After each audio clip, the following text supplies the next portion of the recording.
Ukrainian government claims that Russia has begun a new offensive in eastern Ukraine. Here in the U.S., pressure is building to increase U.S. involvement in the war. Democratic Senator Chris Coons spoke at an event at the University of Michigan last week, and here's audio of what he said regarding sending U.S. troops to Ukraine. We are in a very dangerous moment where it is important that on a bipartisan and measured way, we in Congress and the administration come to a common position about when we are willing to go the next step and to send not just arms, but troops to the aid and defense of Ukraine. If the answer is never, then we are inviting another level of escalation and brutality by Putin. Shut up, okay? Just shut up. No, stop it. We're not doing that, okay? Coons wants to start World War III. Spoken like a guy who knows that U.S. senators would have access to the underground bunkers in the Appalachian Mountains to ride out any nuclear exchange.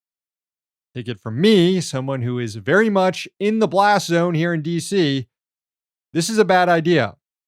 And thankfully, for now, the White House also agrees it's a bad idea. Senator Coons is a close friend of the president and the administration, and we just respectfully disagree with his proposal.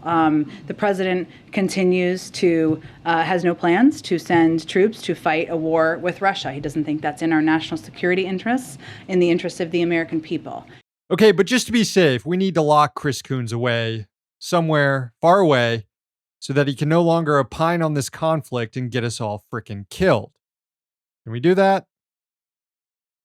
Meanwhile, in other crimes against humanity happening around the world, ones supported by the U.S., these were the scenes from the Al-Aqsa Mosque compound over the weekend, where Israeli security forces attacked worshippers during the holy month of Ramadan. They were beaten, tear-gassed, and arrested. Al-Aqsa is one of the holiest sites in Islam. Israeli forces claimed Palestinians were stockpiling rocks inside to throw at Jews who were visiting the site for Passover.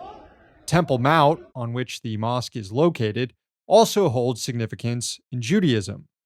Scenes inside Al-Aqsa were very reminiscent of what happened last year when IDF forces stormed the mosque as a prelude to an 11-day bombing campaign that killed hundreds of Palestinians in Gaza. Overnight, Israeli Defense Forces once again bombed Gaza, claiming to target a Hamas weapons manufacturing plant.